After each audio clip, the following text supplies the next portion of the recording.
Hello everyone. चलिए बच्चों, class 12 electrochemistry chapter का आज ये आखिरी लेक्चर है जिसमें हम बात करने वाले हैं about the corrosion. Okay, corrosion आपके लिए कोई नया टर्म तो है नहीं, आपने सुना भी है कोरोजन, आपने कोरोजन को देखा भी है। ओके, चलिए बच्चों, तो कोरोजन जो है उसमें बेसिकली होता क्या है, जो भी मेटल होगा ना उस मेटल के सरफेस पे कोटिंग बन जाता है, या तो वो कोटिंग ऑक्साइड का होगा या तो फिर वो कोटिंग होगा किसी और सॉल्ट ऑफ मेटल का। Corrosion is coating of the metal with oxide or some other salt of metal. Okay, example की बात करेंगे बच्चों, very simple, rusting of iron, आपने देखा ही होगा आयरन को काट खाते हुए, जंग लगते हुए। दूसरा बच्चों, tarnishing of the silver, silver जो है ना वो नया नया तो एकदम चमकता है, थोड़े दिनों के अंदर एकदम काला पड़ जाएगा, that is tarnishing of the surface. Same as copper का कोई वेसल होगा या ब्रॉन्ज का कोई वेसल होगा, इनिशियली आपको वो शाइन देगा, आफ्टर सम टाइम उसके ऊपर ग्रीन ग्रीन पैचेस बन जाएंगे। You must have observe this, नहीं देखा है तो आपके घर पे देखो, पित्तल के कोई बर्तन हो तो उसके ऊपर देखो, उसके ऊपर आपको बहुत सारे पैचेस दिखेंगे, right. So there are the green patches on the copper and the bronze. So these all are the examples of the corrosion, right? चलिए, corrosion से क्या नुकसान है बच्चों? बहुत ही नुकसान है, जैसे कि it causes damages to the bridges, shapes and anomalous objects made of the metals. Okay, अगर कोई पूरा का पूरा स्ट्रक्चर आपका मेटल का बना हुआ है, मान लो आप जिस बिल्डिंग में रह रहे हो, ओके, और बिल्डिंग के अंदर लगा है बच्चों आरसीसी, आरसीसी के अंदर होता है क्या, बड़े बड़े सलिए होंगे आयरन के। अगर वो आयरन कॉरोड हो गया, उसकी स्ट्रेंथ कम हो जाएगी तो क्या होगा बच्चों, क्या होगा? अगर स्ट्रेंथ कम हो गई तो पूरा का पूरा बिल्डिंग गिर जाएगा, यस और नो? ओके, तो इट इज वेरी डेंजरस, और हर साल कोरोजन जो है उसको प्रिवेंट करने के लिए या उससे जो भी खराब हुआ है उसको रिप्लेस करने के लिए हर एक कंट्री जो है ना उसके करोड़ ऑफ रुपए वेस्ट हो जाते हैं। ओके, चलिए बच्चों, so in the corrosion metal is oxidise. Corrosion में होगा कि एक्चुअली तो जो मेटल है ना वो मेटल ऑक्सीडाइज हो जाएगा, मेटल जो है ना वो अपना इलेक्ट्रॉन जो है वो लूज कर देगा, रिलीज कर देगा। So in the corrosion metal is oxidise by loss of electron to the oxygen and formation of oxides. In the corrosion metal is oxidise by loss of electron, किसको loss करेगा वो? To the oxygen, और उससे क्या हो जाएगा? Oxide बन जाएगा। चलिए बच्चों, हम मेनली बात करने वाले about the rusting of iron. हम किसके बारे में डिस्कशन करेंगे बच्चों? Will discuss about the rusting of iron. Okay, actually जो रस्टिंग ऑफ आयरन है वो बहुत कॉम्प्लेक्स फिनोमिना है, और उसका जो मेन बेसिस है ना that is none other than but your electrochemical reaction. Okay, तो ये रस्टिंग जो है ना बच्चों that is an example of electrochemical reaction. क्या है बच्चों? ये इलेक्ट्रोकेमिकल रिएक्शन ही है। ओके, वही देखना है कि इलेक्ट्रोकेमिकल रिएक्शन है तो कहां पे एनोडिक रिएक्शन हो रहा है, कहां पे कैथोडिक रिएक्शन हो रहा है, that things we will study. Okay, तो rusting is not other than but electrochemical reaction, that's the first point. Okay, चलिए बच्चों, होगा क्या कि आपका जो रस्ट है ना उसका फॉर्मूला बता देता हूं मैं पहले ही आपको। रस्ट का फॉर्मूला है Fe2O3 into XH2O, Fe2O3 into XH2O, and this is your hydrated ferric oxide. क्या है बच्चों? ये हाइड्रेटेड फेरिक ऑक्साइड, और ये रेड कलर का पाउडर है। क्या है बच्चों? ये रेड कलर का एक पाउडर जैसा बनेगा या कोटिंग जैसा बन जाएगा। Okay, that is a rust formula Fe2O3 into XH2। अब होगा क्या बच्चों, सपोज ये आपका आयरन है और यहां पे एक जगह पे उसके ऊपर बेंट है, कहीं पे ठीक है, वहां पे बेंट लग गया, और अगर वहां पे पानी गिरा, क्या गिरा बच्चों? वहां पे पानी गिरा, वाटर। अब ऑब्वियसली हवा के अंदर क्या होना है? ऑक्सीजन तो होना ही है हवा में। तो रस्टिंग कब होता है बच्चों? रस्टिंग होता है in the presence of oxygen as well as water. तो मैं यहां पे लिखूंगा बच्चों, rusting takes place in the presence of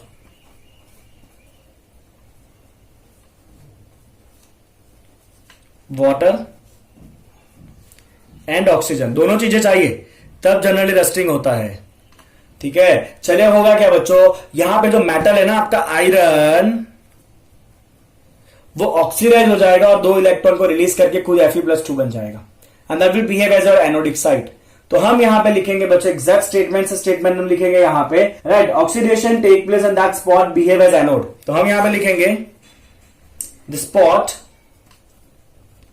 where iron is oxidized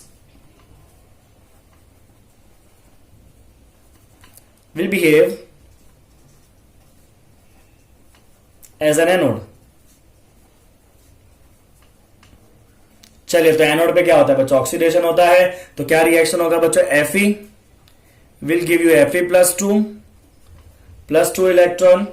okay, और ये रिएक्शन जो है बच्चों हमें 2 बार करना है, मैं आपको बताऊंगा उसका रीजन क्या, बैलेंस कराने के लिए। तो यहां पे हम करेंगे 4, और इस पर्टिकुलर रिएक्शन का जो रिडक्शन पोटेंशियल है बच्चों Fe+2 टू Fe, एक्चुअली हो रहा ऑक्सीडेशन है, बट हमें ईएमएफ सीरीज में सारे रिडक्शन पोटेंशियल दिए होते हैं। तो इस पर्टिकुलर रिएक्शन का जो रिडक्शन पोटेंशियल है दैट इज -0.44 वोल्ट।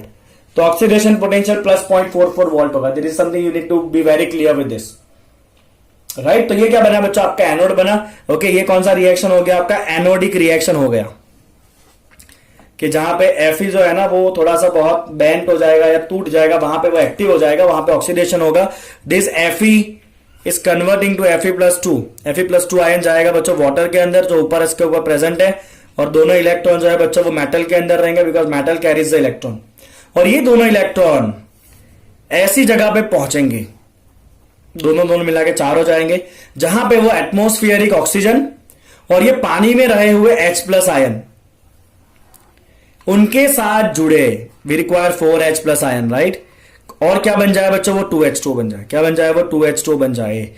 तो ये तीनों चीजें जुड़ेंगे बच्चों। क्या क्या जुड़ेगा, एटमोस्फियर का ऑक्सीजन, यहां से आने वाला इलेक्ट्रॉन, मेटल में से जो इलेक्ट्रॉन आ रहा है ना, ये ऑक्सीडाइज हुआ तो जो इलेक्ट्रॉन आया वो मेटल का ऑक्सीजन, और पानी में रहा हुआ H+ है, तीनों जुड़ के बच्चों क्या बन जाएगा, 2H2 बन जाएगा। और ये साइड आपका बिहेव करेगा एज अ कैथोड। ओके, चलिए बच्चों, तो कैथोड का रिएक्शन में लिख रहा हूं यहां पे, तो हम लिखेंगे बच्चों यहां पे द इलेक्ट्रॉन्स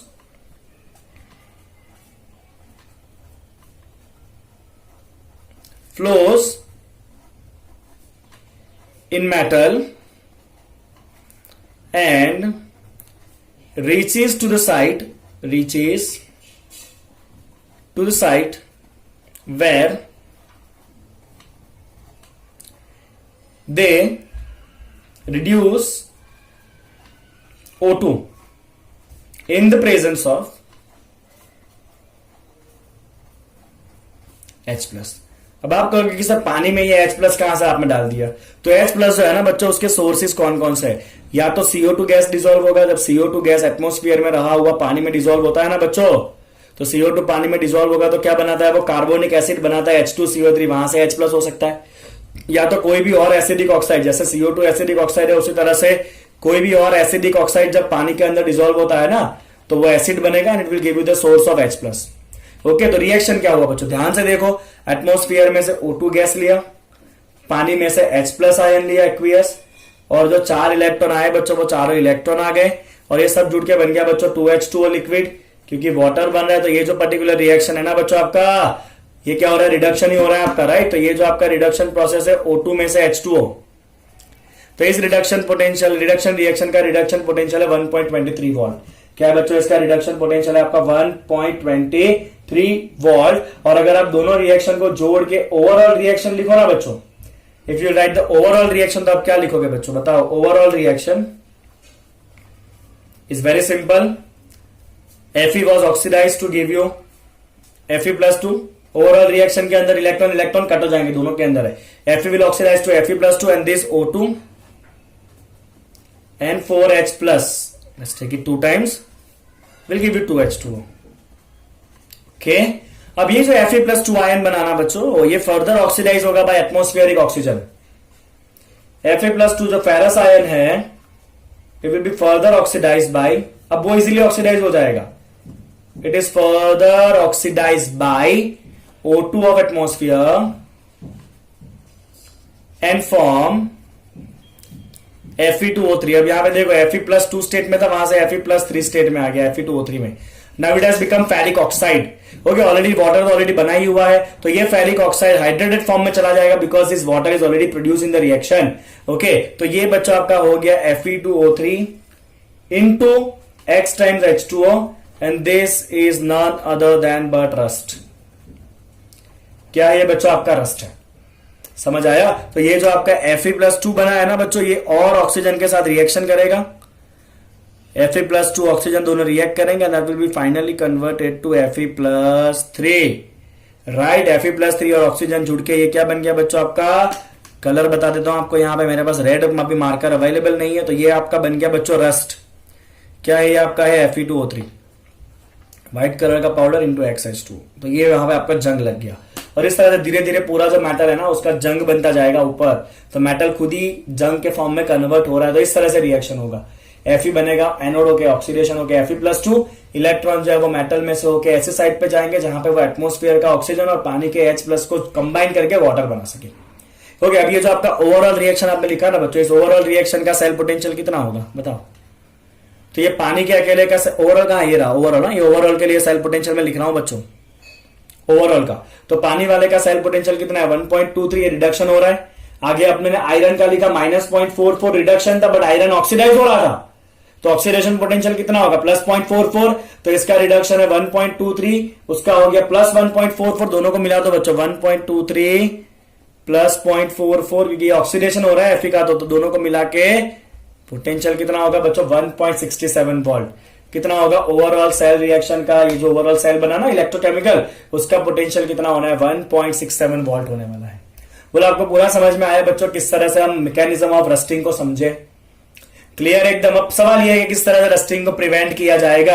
आप छोटे बच्चे थे ना तब से आपको आपने पढ़ा हुआ है कि रस्टिंग को प्रिवेंट करने के जो मेथड्स है बच्चों, very simple to prevent rusting और टू प्रिवेंट द कोरोजन। तो सबसे पहले एक काम करो ना, मेटल के सरफेस को ही कोट कर दो ताकि वो रिएक्शन ही ना करे।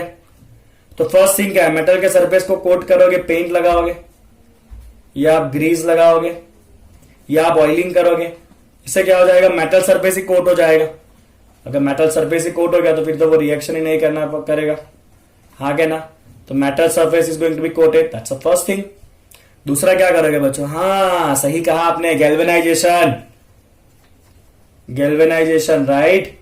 तो हम क्या करेंगे बच्चों, गैल्वेनाइजेशन में मेटल को कनेक्ट करेंगे विथ सैक्रिफिशियल एनोड।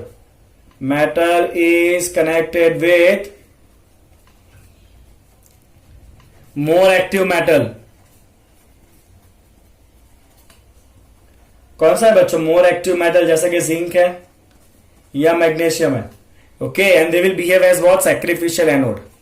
तो वो खुद मेटल को कुछ नहीं होने देंगे, खुद अपने आप का सैक्रिफिशियल कर देंगे, they will behave as a sacrificial anode. इस प्रोसेस का नाम क्या है बच्चों, गैल्वेनाइजेशन है। ओके, तो अगर आपको मान लो कि आपका आयरन का शिप है, उसको आपको बचाना है, तो आप क्या करोगे, आयरन के प्लेट के साथ वायर से एक छोटा सा जिंक का प्लेट कनेक्ट कर दोगे। जिंक ज्यादा एक्टिव है तो जिंक का ऑक्सीडेशन होता रहेगा, आयरन का कुछ होने वाला नहीं है, आयरन बचेगा बचा रहेगा। जिंक धीरे धीरे कॉरोड होता रहेगा, आपको टाइम टू टाइम जिंक के प्लेट को चेंज करते रहना पड़ेगा। जिंक जो है ना उसका भले रिएक्शन पहले होगा बट वो थोड़ा धीरे धीरे कॉरोड होता है compare to the iron. Okay clear. तो यहां पे बच्चा आपका कोरोजन का टॉपिक कंप्लीट होता है। आई होप कि आपने अच्छे से समझ लिया कोरोजन के टॉपिक को। अपना चैप्टर जो है वो यहाँ पे कंप्लीट हो रहा है। एनसीईआरटी एक्सरसाइज के भी बहुत सारे क्वेश्चन मैं ऑलरेडी करा चुका हूं आपको। जो क्वेश्चंस अपने बाकी है वो हम नेक्स्ट वीडियो लेक्चर के अंदर डिस्कशन करेंगे। आपको क्या करना है बच्चों, वीडियो को लाइक करना है, चैनल को सब्सक्राइब करना है और अपने दोस्तों के साथ इसको शेयर करना है। Thank you so much for watching it.